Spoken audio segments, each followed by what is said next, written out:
Students का भविष्य पूरा अंधकार में है। ना तो एसएससी कमीशन इसका कोई जवाब दे रही है, ना एडिक्विटी जवाब दे रही है और ना ही डीओपीटी इसका जवाब दे रही है। 18-19 महीने हो गए हैं, सीपीओ का रिजल्ट फंसा पड़ा है, सीजीएल का पेपर होने वाला उसका भी अभी तक कोई नोटिफिकेशन नहीं है। जितनी भी जगह एग्जाम सेंटर्स पड़े हैं वहाँ ऐसा हाल है कि बच्चों को ना सुविधाएं मिल रही हैं, ना कंप्यूटर सिस्टम ठीक मिल रहा है, माउस किसी भी जगह काम नहीं कर रहा है। बच्चों का पेपर 7 बजे खत्म होना है, 9:30 बजे तक उनको लैब में रखा जा रहा है। ये बहन बेटियां इतना इनसिक्योर फील कर रही हैं कि इनको ये भरोसा नहीं है कि ये लैब में जाएं और वापस सुरक्षित आ जाएं। दूसरी बात, एग्जाम सेंटर्स में बाउंसर्स का क्या काम है? अभी जो वीडियो है सामने उसमें बाउंसर ने बच्चे को पीटा है।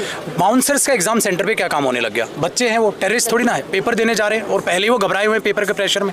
उसके बाद सोचो आप 1-2 मिनट तक माउस बंद हो रहा है फिर चल रहा है, फिर 1-2 मिनट बंद हो रहा है फिर चल रहा है। उनका पेपर पूरा ढंग से नहीं, और उनको कहा जा रहा है कि साइन कीजिए कि आपने पेपर दिया है और निकलिए। वो कह रहे नहीं, पेपर एग्जाम जो है कैंसिल करो। हमने कहाँ दिया है? उनको जबरदस्ती साइन कराने के लिए बोला जा रहा है। फिर उनको क्या कह रहे हैं, अच्छा साइन नहीं करोगे तो यहाँ बैठे, फोर्स किया जा रहा है। फोर्स किया जा रहा है, कह रहे बैठे रहो यहाँ से बाहर नहीं जाओ। अगर जो बाहर गया फिर उसको अंदर आना अलाउड नहीं किया जाएगा, उसका पेपर ही माना जाएगा। सिर्फ इतना ही नहीं, सेंटर पे जो है बच्चों को बंद भी किया गया है। कल वीडियोस भी वायरल हुए हैं। स्टेनोग्राफर का 6 तारीख से पेपर है, अभी सिटी इंटीमेशन कुछ नहीं आया है। 29 तारीख को ये आता है कि आपका पेपर होगा। सीजीएल का उसमें कोई मेंशन नहीं है, सीपीओ के अभी कोई नोटिफिकेशन नहीं है, पिछले वाले के रिजल्ट नहीं है।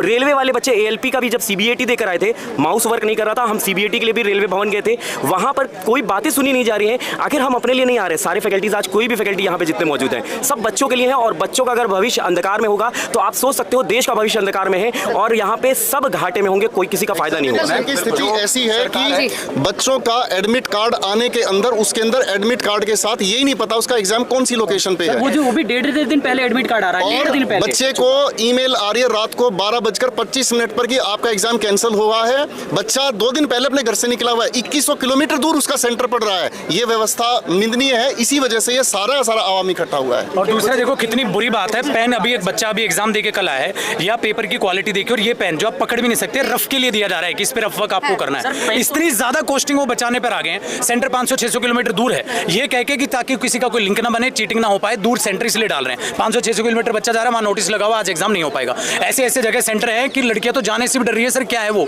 वीराने में, खेतों में ऐसी जगह सेंटर है जो सिर्फ 10 दिन में वो तैयार किए गए होंगे सेंटर। उनकी हालात इतनी बुरी है, बाहर ऐसे देखेंगे बूढ़े लोग बैठे हुए हैं, भैंस बंधी हुई है। मैम आप क्या कहेंगी, जिस तरीके से अब फीमेल है आप भी और बाकी भी फीमेल जो जा रही होंगी उनके लिए क्या कुछ कहना चाहिए? नहीं, ये तो असुरक्षा महसूस होगी किसी को भी अगर इस तरह की चीजें सुनेंगे। सोशल मीडिया पे सारी चीजें बाहर आ रही हैं, ये तो सोशल मीडिया है कि सच्चाई बाहर आ रही है एक तरह से।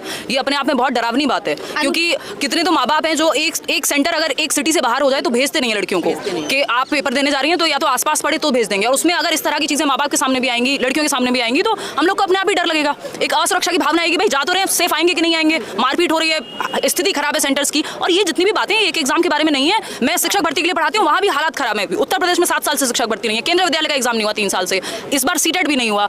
मतलब हर एक एग्जाम की स्थिति यही है, या तो वैकेंसी नहीं आती, वैकेंसी आती है तो चीटिंग होती है, कहीं पे चीजें ठीक से नहीं हो रही है, और ये सारे मुद्दे तो आप सुन ही रहे हैं। और ये भी बहुत अच्छा है कि सारे टीचर्स एक साथ है। जैसे आप देख रहे हैं, हम एसएससी वाले हैं, टीचिंग वाले हैं, सब रेलवे वाले, सारे टीचर्स बढ़ चढ़ के आए हैं, तब जाके इतना बड़ी आवाज बन पाई है।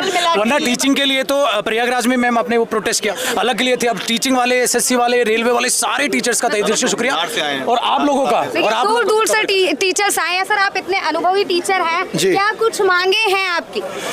देश में अगर एक एक्टर बर्गर या पिज्जा या खा लेता है ना तो वो हेडलाइन बन जाती है। आज सारे न्यूज चैनल का है, कोई खड़ा है यहाँ पे आज तक वाला, कोई खड़ा है BN7 वाला, कोई नहीं है। ये आप लोग कुछ मीडिया वाले हैं जो यहाँ पर कवरेज करने के लिए आए हैं, बाकी सब हेडलाइंस बन जाती हैं बड़ी बड़ी देश में। और ये पढ़ा लिखा युवा और ये टीचर जब सड़कों के पे हैं तो इनको दिखाया ही नहीं जा रहा, मतलब कि आंखों पे पट्टी बांध के बैठे सारे के सारे। कहाँ है भाई नेता, कहाँ है? वैसे तो आ जाते हैं कि भाई नेता हम बच्चों के समर्थन करते हैं, हम बच्चों के साथ है। एक टीचर एक नेता तो दिखाओ जो यहाँ पर हमारे सपोर्ट में आए हो। और जिस नेता से मिलने की हम बात करेंगे वो 5 मिनट नहीं दे सकते, हम सारे नहीं मिलना चाहते, कोई एक टीचर या 2 टीचर मिले। और जो बात हम बोलेंगे ना प्रूफ के साथ बोलेंगे कि अगर सेंटर 2000 किलोमीटर दूर आया है तो आया है, और इसमें ये गड़बड़ियां हैं तो गड़बड़ियां हैं। हम तो प्रूफ दे रहे हैं, आप प्रूफ ही नहीं ले रहे। आप आंखों पे पट्टी बांध के बैठे हैं, कमरों में बैठे हैं और वहाँ पे पॉलिसीज बना रहे हैं ब्यूरोक्रेट्स के साथ। तो इससे बड़ा दुर्भाग्य इस भारत देश का क्या होगा? क्या लगता है मांग पूरी होगी? बिल्कुल होगी, नहीं तो हम हटेंगे नहीं, अपनी बात रखने के लिए खड़े हैं। और एक तरफ गवर्नमेंट कहती है बेटी बचाओ बेटी पढ़ाओ, इस तरह से बेटी बचाएंगे हम, इस तरह से बेटी पढ़ाएंगे कि हम उनको अवसर तक नहीं दे पा रहे हैं रोजगार के। हम ये नहीं कह रहे हैं कि आप रोजगार दो, अवसर तो दे दो। अपनी मेहनत से बच्चा अपने कॉम्पिटेंस से ले लेगा नौकरी, लेकिन कैसे लेगा जब आप इस तरह की स्थिति बना देंगे? वो होगा ही नहीं। आधे लोग ओवर एज हो जाएंगे, एज रिलैक्सेशन नहीं मिलता, जहां पेपर हो रहा है आप देख रहे हैं क्या स्थिति है, पेपर सुचारू रूप से नहीं होता। तो कहां से बचाओगे आप बेटी और कहां से रोजगार दोगे, कहां से युवा? सिर्फ बेटियों की भी बात नहीं है, युवा की भी बात है कि मतलब कैसे ये लोग अपने मेहनत करने की इनकी क्षमता है, बैठ बैठ के 12-12 घंटे लोग लाइब्रेरियों में बैठे रहते हैं, और जब पेपर देने की स्थिति टाइम आएगा तो ये स्थिति बन जाएगी, तो कहाँ से लेंगे ये रोजगार? जब नौकरी लगेगी ना मैडम तो क्राइम बढ़ेगा, युवा क्राइम ही करेगा। देश में क्राइम आप बढ़ा रहे हो, युवा को सामने मजबूरी है, जब वो भूखा मरेगा तो और क्या करेगा? पढ़ लिख के ये बच्चे ऐसे हैं कि आज हालत ये हो गई कि बीटेक किया हुआ उम्मीदवार एमटीएस के फॉर्म भर रहा है, वो चपरासी के लिए लाइन में लगा हुआ है, तो ये क्या है? ये देश किस ओर जा रहा है? 18 तारीख का पेपर था, 18 तारीख का पेपर था, बच्चे पेपर देने जाते हैं, अध्यादेश आता है कि भाई ये वाला अधिवेशन का पेपर कैंसिल हो चुका है। आप सोचिए 10 लाख बच्चे जो पेपर देने गए हैं, आज उनका पेपर, उन्हें यही नहीं पता कि उनका पेपर कैंसिल हो गया, वो आपसे आ रहे हैं, तब बाद में सूचना आ रही है कि आपका पेपर कैंसिल कर दिया। 18 का पेपर है, 19 को बताया जा रहा है पेपर कैंसिल हो रहा है। आप बताइए क्या व्यवस्था होगी? आप सोचो 3 साल अभी KVS के लिए गवर्नमेंट ने बोला कि वैकेंसी निकालो, कोर्ट ने ऑर्डर पास कर दिया 4 हफ्ते में निकालना, लेकिन वो उसके बाद भी नहीं, उस पर अवमानना का केस किया गया, उसके बाद भी निकाल रहे। इसके अलावा NVS, EMRS, DSS भी इतने दिनों से लगा, कोई पेपर नहीं, कुछ नहीं। बात SSC की नहीं है, बात रेलवे की नहीं, बात टीचिंग की नहीं, बात उस बच्चे की है जो किसी एक भी घंटे अब एक पल के लिए पढ़ता है, अपने माँ बाप का पैसा खर्च करता है, उसके बाद उसे पता चलता है कि 2000 किलोमीटर में पेपर तो देने जाऊँ, लेकिन बाहर एक आंटी बैठी है कि वो बता रही है कि अंदर पेपर नहीं होगा। आप सोचिए हालत क्या है। बाहर बैठा दी जाती है जिसकी उम्र 65-70 साल है और उसके हाथ में एक लाठी है, वो खुद खड़ी नहीं हो सकती, उसको एक चौकीदार के रूप में बैठा दिया जाता है। एग्जामिनेशन सेंटर ऐसी जगह है जहाँ मतलब दूर दूर तक ना इंसान की जात, खेतों के बीच में लैब रखी हुई है, किसी के पास 50 सिस्टम है, उसको लैब घोषणा कर दी है। और ऐसी भी स्थितियां देखी जा रही हैं कि एक जगह पर 50 बच्चे पेपर दे रहे हैं और कुछ बाहर बच्चे 50 बच्चे जो हैं उनके बायोमेट्रिक नहीं मिल रहे तो वो हल्ला बोल कर रहे हैं, और ऊपर डीजे चल रहा है सर, और ऊपर डीजे बज रहा है। और ये हमारी मांगे नहीं है, ये इन सभी बच्चों का हक है। आप एक बार इस बात को अपने ऊपर सोच के देखिएगा कि 12-15 साल तक आप लगातार अपना ग्रेजुएशन पढ़ाई कर रहे हैं, उसके बाद क्या आपका मन नहीं होगा, आपका हक नहीं होगा नौकरी पाना? अगर आप सरकारी नौकरी की तैयारी कर रहे हैं, कोई गुनाह थोड़ी है, ये मांग ही नहीं है, हक है आप लोगों का। पहले कह दीजिए भाई पढ़ तो रहे हो, नौकरी का अवसर हम नहीं देंगे, या ये मिनिस्ट्री में नौकरी नहीं है, सरकारी स्कूलों में नौकरी नहीं है, ये तो हम बंद करेंगे। पहले कह दीजिए बच्चा पढ़े ही ना, अब वो पढ़ रहा है, तैयारी कर रहा है, सिर्फ नोटिफिकेशन में दिखाई दे रही है, उनकी ज्वाइनिंग नहीं हो रही है, रिजल्ट पड़े हुए हैं, CPO के लिए लड़ रहे थे, 2024 का रिजल्ट अब तक नहीं आया है, ठीक है, 17 महीने उसको हो चुके हैं, सिर्फ उसमें नौकरियां हैं, ये है। और जो लाइव है उन सबसे इनके माध्यम से रिक्वेस्ट करना चाहूँगा, जो टीचर्स अभी हमारे बस में डिटेन किए गए हैं उनको जल्द से जल्द छोड़ो, यहाँ पर भेजो। हम लोग चुपचाप बैठे हैं टीचर लोग, और हमने आज धरने के लिए कोई चीज़ ये नहीं थी, हम सिर्फ बात करने आए थे। हमने कहा था 2 या 4 टीचर्स के हो, सिर्फ आप मिलवा दीजिए हमसे DOPT जाके, हम मिलेंगे, हम सिर्फ बात रख देंगे कि हम ये ना नहीं चाह रहे क्या ये बाद में वो ये बहाना बोल दे कि हम तक खबर नहीं थी, वरना हम केवल बात करने के लिए डिटेन कर लिया गया, सिर्फ बात करने, हम सिर्फ जा रहे थे। उन्होंने बोला कि आप दिल्ली पुलिस ने कि आप नहीं जा सकते इतने लोग, ठीक है, ऐसे ऐसे। मैंने बोला कोई नहीं, हम नहीं जा सकते, तो 2 या 4 टीचर जितने आप अलाउ करेंगे उतने टीचर हम सिर्फ चले जाएंगे और जाके बात कर लेंगे, बस। उनको जाने नहीं दिया, फिर सडनली जो है बसेज आती हैं और डिटेन कर लिया गया, बस। और ये आप कुछ बता रही थी कि आपके साथ भी कुछ पुलिस वाले ही सब टीचर्स ने ये डिसाइड किया था कि हम 3 से 4 टीचर अंदर जाएंगे और अपनी जितनी भी सारी यहाँ पे चीजें हैं वो सब सामने रखेंगे। इतने में जैसे ही टीचर्स ये सोच रहे थे कि हाँ भाई टीचर्स जा रहे हैं अंदर, इतने में आती हैं फोर्सेस बहुत सारी, 3 से 4 बसें आती हैं, महिला कांस्टेबल्स इतनी सारे CRPF के इतने सारे, जैसे कि पता नहीं ऐसा ट्रीट किया जा रहा था, धक्का मुक्की एक दूसरे के ऊपर ऐसे। मेरे साथ ये मैम है, इनके साथ छोटा बच्चा था 10 महीने का, इनको धक्के में मारे जा रहे हैं इनको।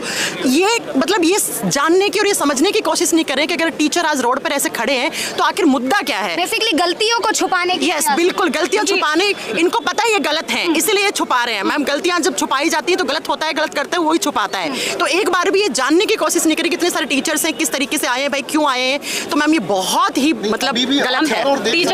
टीचर्स वहाँ और पूरी की पूरी पुलिस फोर्स है, और एक मैडम यहाँ हमारी लगातार वीडियो भी बता रही हैं, आप दिखा सकते हैं एक बार इनको, इनका कैमरा लगातार हमारी तरफ है, हमारी फुटेज भी ली जा रही है। हम अपनी सामान्य बात रखने यहाँ पर आए हैं। बड़ी बात तो यहाँ कोई बात करने वाला कोई है नहीं, सरकार का प्रतिनिधि कोई होना भी तो चाहिए। रखने वाले हैं हम तो बस ये चाहते हैं कि सिलेक्शन पोस्ट का एग्जाम जो हुआ वो तो कैंसिल हो। पहली बात जो एग्जाम हुआ वो अच्छी तरह हो नहीं पाया, लेकिन जब सारे शहर क्या पूरा इंडिया के सारे रैपिड टीचर्स यहाँ खड़े हुए हैं, लेकिन सरकार का कोई प्रतिनिधि यहाँ है नहीं जो यहाँ पे कोई आके बात कर पाए। मैम खड़े हैं, सर खड़े हैं, सब लोग खड़े हैं, कोई भी ऐसा नहीं आके कोई बात करे कि आकर आपकी समस्या क्या है। जब शिक्षा की सड़क पर उतरेंगे तो पढ़ेगा कौन, और जो आप बात करने वाले हैं वो भी तो शिक्षित हैं। जैसे ही बनेगा क्या भारत विश्व गुरु। अब देखो सरकार बिल्कुल सही कह रही है, रोजगार दे रही है वो, लेकिन वो रोजगार अपने लिए ही बना रही है। 500 रुपए का फॉर्म आ रहा है, बच्चे भर दे रहे हैं। 2020 में फॉर्म आया, 2025 में उसका एग्जाम हो रहा है, खा के बैठ गई लाखों करोड़ों रुपया। और जैसे आप लेडीज़ों की बात कर रहे थे अभी, आप बच्चों के मैसेज पढ़ना, उनके पास टाइम, घर वाले जो टाइम देते हैं उन्हें लिमिटेड टाइम मिलता है, क्योंकि उनके पास शादी का प्रेशर होता है ऊपर से कि भाई तेरे को 1 से 1.5 साल के अंदर ब्याह देंगे फिर, तो उनके पास बेचारियों के पास वैसे टाइम है। अब वो 1.5 साल के अंदर तैयारी करे, अपनी ज्वाइनिंग ले, हालांकि ये पेपर करवा देंगे तो ज्वाइनिंग देने में ही 2-2, 3-3 साल लगा रहे हैं। अब आप देखोगे सीपीओ का पेपर लगभग 2 साल होने वाले हैं, पूरे 18 महीने प्लस हो चुके हैं, लेकिन अब तक उसकी ज्वाइनिंग मेडिकल वगैरह का कुछ पता नहीं है उनका। तो यही बात है, सरकार बिल्कुल सही कह रही है, रोजगार प्रोवाइड करेंगे, लेकिन वो सिर्फ और सिर्फ अपने लिए। हाँ, उनके पास लाखों करोड़ों रुपए आ रहे हैं, कागजों में है सर। वही एडीपीटी है जिसने मध्य प्रदेश में यहाँ पे जैसे मैं आपको एक चीज और बताऊंगा, जैसे पूरा बच्चा, मैम आप भी बताइएगा, पूरा बच्चा पूरे साल तैयारी करता है एसएससी के एक एग्जाम्स के लिए, पूरे साल में उसको बस एक मौका मिलता है एसएससी का पेपर देने के लिए, और उस टाइम पे पता जब वो जाता है सिस्टम में, उसका माउस नहीं काम करता है, पेन में 5-5 बार बच्चों ने कलम बदली है एग्जाम में कि हमारी कलम नहीं चल रही, हम कैसे मैथ्स के कैलकुलेशन करें, और पेपर इतना लेंदी आ रहा है सर, इंग्लिश के पेपर में ऐसे पैसेजेस और रीजनिंग में इतने एजम्पशंस आ रहे हैं कि क्वेश्चन जो गलत है उन पे बात भी नहीं कर रहे हैं। मैं कह रहा हूँ वहां तक तो तब करेंगे, बाकी जगह ही इतनी ज्यादा चीजें, बेसिक नीड जो है पेपर का इतना प्रेशर होता है स्टूडेंट पे, जब वो साल भर तैयारी करता है, उसके लिए वो एक दिन इतना महत्वपूर्ण है कि बाकी चीजें तो ठीक से चलनी चाहिए। घर वाले भी चाहते हैं भाई बच्चे का पेपर आ रहा है, इसको टेंशन ना दें, ये अच्छे से पढ़े। जब वो सेंटर पे जा रहा है, वहाँ कुछ काम ही नहीं कर रही चीजें, उसको प्रेशर दे रहे हैं कि नहीं तुम्हारी माउस चल रहा नहीं चल रहा, तुम बस ये लिख के दे दो कि हाँ तुम साइन कर दो, तुम्हारा पेपर ठीक से हो गया। टीचर जो करवाया जा रहा है, टीचर जो अपनी बात रखने गए, टीचर कोई दंगा करने नहीं गए थे वहाँ, हम लोग वहाँ कोई दंगा करने नहीं, हम अपनी बात रखने गए थे कि डीओपीटी मिनिस्टर से, अविनाश सर से भी मेरी बात हुई, तो उन्होंने कहा मैडम आप अपना टीचिंग का लेके मुद्दा जाइए, मैडम रेलवे का मुद्दा लेके जाएंगे, एसएससी का मुद्दा लेके जाएंगे, सब अलग अलग कैटेगरी, हाँ देश भर में जो अलग अलग कैटेगरी में पढ़ाते हैं सरकारी नौकरियों के लिए टीचर्स के, सब आएंगे अपने अपने बात रखेंगे, क्योंकि ये एक जगह स्थिति खराब नहीं है, हर एक कैटेगरी में स्थिति इतनी खराब है, तो हम अपनी बात रखने गए थे वहाँ। टीचर्स दंगा करने नहीं गए थे कि उन्हें उठा करके डिटेन कर लिया जाए और ले जाया जाए। तो हमारी बात लगता है क्या ये बात सरकार तक पहुँचेगी, एसएससी तक पहुँचेगी और कुछ जितनी संख्या में हम लोग जुड़े हुए हैं, ऐसा नहीं है कि बात नहीं पहुंची होगी, तो ये तो इग्नोर करने वाली बात है, आंखों में पट्टी रखने वाली बात है। मंत्री आप समझिए, राजस्थान का शिक्षा मंत्री जिसको एबीसीडी तक नहीं आता, वो अपने जेब से कहता है कि मैं शिक्षा पे अपने जेब से पैसा खर्च करूँ। ये बताइए, उसको इतना नहीं पता कि शिक्षा के लिए भी पैसा कौन सा नेता अपने जेब से पैसा खर्च करेगा। छत गिर जाती है, बच्चों के इतना बेकार इंफ्रास्ट्रक्चर तैयार किया है। ये सिर्फ हम एसएससी या फिर टीजीटी पीजीटी या फिर किसी पर्टिकुलर एक एग्जाम की बात नहीं, पूरे कंप्लीट हमारे देश के एजुकेशन सिस्टम की बात है, और उसको चेंज करवा के रहेंगे हम। यहाँ पे आज हमारे सोचिए, जहाँ पर आप जैसे अभी मैम ने कहा ना कि जहाँ बच्चे और जब अध्यापक दोनों ही अगर रोड पे आ जाए, और हम विश्व गुरु सपना देख रहे हैं 2047 तक का, 2047 के आने वाले 200 साल भी अगर हम यहाँ पे रुक जाए ना, कभी जिंदगी में विश्व गुरु नहीं बन पाएंगे जब हमारे देश का शिक्षा विभाग, पूरा कंप्लीट एजुकेशन सिस्टम जो है हमारा, अगर जब तक नहीं बदलाव होगा। सर क्या लगता है कुछ बदलाव होगा? ये मांग जो कर रहे हैं, मैं आपको बताता हूँ, देखिए हमने 2023 में रिफॉर्म के लिए किया, ठीक है, हमने 2023 में इसको पकड़ना भाई, 2023 में हमने रिफॉर्म के लिए किया, बदलाव हुआ। क्या बदलाव हुआ? अगले साल 2024 में एग्जाम कराने के बाद 2025 में इन्होंने एडुकेटी को लेकर टीसीएस, हमारी किसी भी टेंडर से कोई दुश्मनी नहीं है। चेयरमैन भाई साहब को पता है कि एडुकेटी ऑलरेडी फेक टेंडर पास करने के लिए इसने फेक डॉक्यूमेंट्स बनाए थे। ये ऑलरेडी ब्लैक लिस्टेड कंपनी है, ब्लैकलिस्टेड है भाई, राजस्थान में ब्लैक लिस्टेड है, इन जगह ऑलरेडी ब्लैक लिस्टेड। चेयरमैन की पोस्ट पे इनको नहीं पता कि इतनी ब्लैक लिस्टेड कंपनी को, इतना बड़ा आयोग यूपीएससी के बाद इतने बड़े आयोग को आप ये संस्था दे रहे हो कि भाई तुम एग्जाम कराओ, तबेले में बच्चों को भेज रहे हो, अंडमान निकोबार भेज रहे हो, तुम लाहौर इस्लामाबाद बस रह गए, अब दूसरे देशों में भेजो, बच्चों को किराया दो, वो वहां भी चले जाएंगे बच्चे। लेकिन